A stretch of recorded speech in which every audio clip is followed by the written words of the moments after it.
Call Me Daddy Damien. Obsession Series 8. Damien is a perfect man. Handsome, rich, and a famous CEO of a large company. Kung tutuusin, nasa tamang edad na siya para mag-asawa. But the thing is, he's afraid of commitment. Kaya naman sa edad na 31, wala pa rin siyang asawa. Ni girlfriend, wala. All of his past relationships are just flings, o kaya naman pinagsasabay-sabay niya lang ang mga babae. Para sa kanya, laruan lang sila na pwede niyang gamitin para mapunan ang tawag ng laman. But everything changes when he saw Zane. A beautiful, innocent 16-year-old girl na nakita niya sa orphanage. The very first time he laid his eyes on her, alam na niyang she is the one. But she is too young for him. Isang kasalanan sa batas at paningin ng tao na mahalin ito. Kaya naman, kinuha niya ito sa orphanage at inampon without thinking. Basta ang alam lang niya ay gusto niya itong makasama. Pero hanggang daddy nga lang ba talaga ang magiging papel niya sa buhay nito? Lalo na at nang tumuntong ito sa tamang edad na 18 years old, ay tila mas lalo lang umiigting ang obsession na mayroon siya para rito. Posible kaya na ang lihim niyang tinatagong pag-ibig ay masuklian din nito ng mas higit pa? Isipin nyo ito, meron kang lahat. Gwapo ka, sikat na CEO ng isang malaking kumpanya at sobrang yaman. Pero sa likod ng lahat ng iyon, may isang bagay na kinatatakutan mo. Ang commitment. Relatable ba? Sasha, sa totoo lang, maraming tao ang ganyan. Ang tawag natin dyan sa psychology ay avoidant attachment.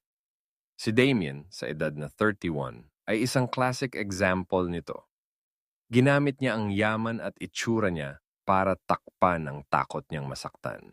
Pero wait lang, Alex, hindi lang naman takot masaktan ang nakikita ko rito. Ang sabi sa source text natin, laruan lang ang tingin niya sa mga babae.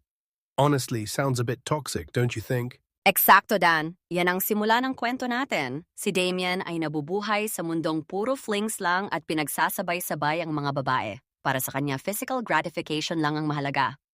Pero lahat ng yon ay nagbago nang makita niya si Zane. And that's where the transformation starts, right?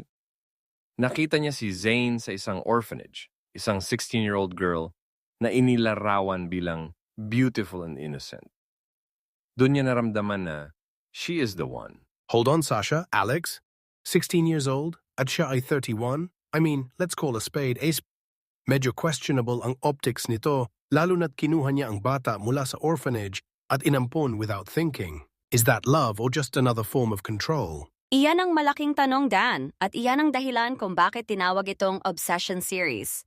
Damien knew it was a sin in the eyes of the law and society, pero hindi niya mapigilan ang sarili niya. Gusto niya itong makasama. Kasi, Sasha, minsan ang obsession ay nagsisimula sa isang void na sinusubukan nating punan.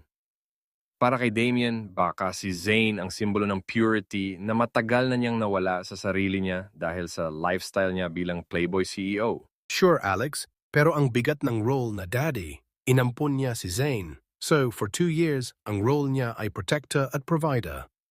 Pero deep inside, may ibang intention siya. That's a huge emotional burden for both of them. Exactly. At dito pumapasok ang growth aspect na gusto nating pag-usapan. Imagine being Damien, nagtatago ng nararamdaman sa loob ng 2 taon, waiting for her to turn 18. Isang matinding disiplina o isang matinding pagkabaliw? Actually, Sasha, it shows a level of restraint na hindi natin nakita sa past relationships niya. Dati, tawag ng laman lang ang sinusunod niya. Pero kay Zane, naghintay siya.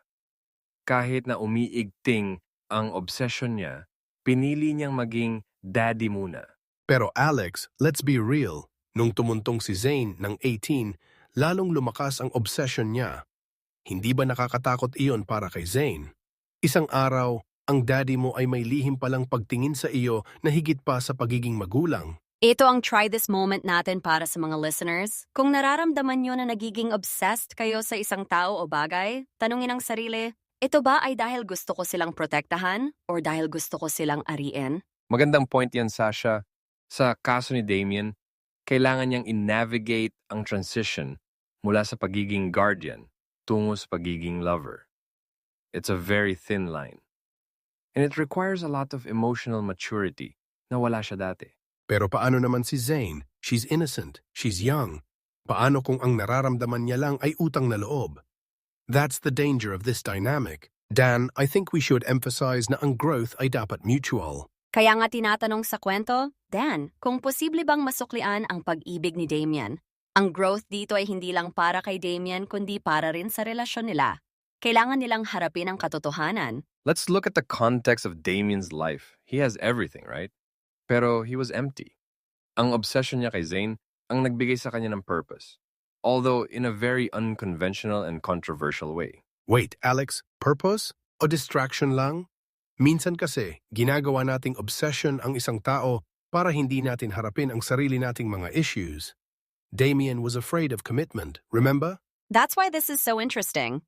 Is Zayn the cure to his commitment phobia? Or is she just the only one he deems worthy because he shaped her environment? Let's think about that. Well, Sasha, in many stories like this, the innocent character serves as a mirror. Zayn reflects back to Damien the man he could be. Someone who cares, someone who stays. Hindi lang yung lalaking nangiiwan pagkatapos ng isang gabi. Okay, I see that. Pero for our listeners, how do we apply this? Hindi naman tayo lahat mga rich CEO na nag-aampon ng 16-year-old. What's the practical takeaway here, Alex? Ang takeaway dito, Dan, ay ang confrontation of self. Damien had to stop lying to himself. He had to admit that he's not just a daddy to her. He had to face the potential rejection of the one person he truly loves. Exactly. At iyon ang pinakamahirap na step sa growth, ang pagiging vulnerable. Para sa isang makapangyarihang CEO, ang aminin na kailangan niya si Zayn ay isang malaking pagbaba ng pride. True. At siguro ang lesson din dito ay patience. He waited until she was 18. Kahit na obsession ito, may respeto pa rin sa timeline ng buhay ni Zayn in a way. Although we can still debate the ethics of that. Oh, definitely. Maraming debate dyan, pero ang mahalaga ay ang emotional journey. Mula sa isang lalaking walang pakialam sa damdamin ng iba, naging isang lalaking handang maghintay at magmahal ng tapat, kahit sa paraang medyo extreme. Kaya sa mga nakikinig, kung meron kayong lihim na pag-ibig or isang bagay na kinababaliwan nyo, try to evaluate. Is it helping you become a better person? Or nilalamon na kayo nito? And don't forget to ask, is it fair to the other person? Kasi sa huli, hindi lang naman tungkol sa atin ang buhay.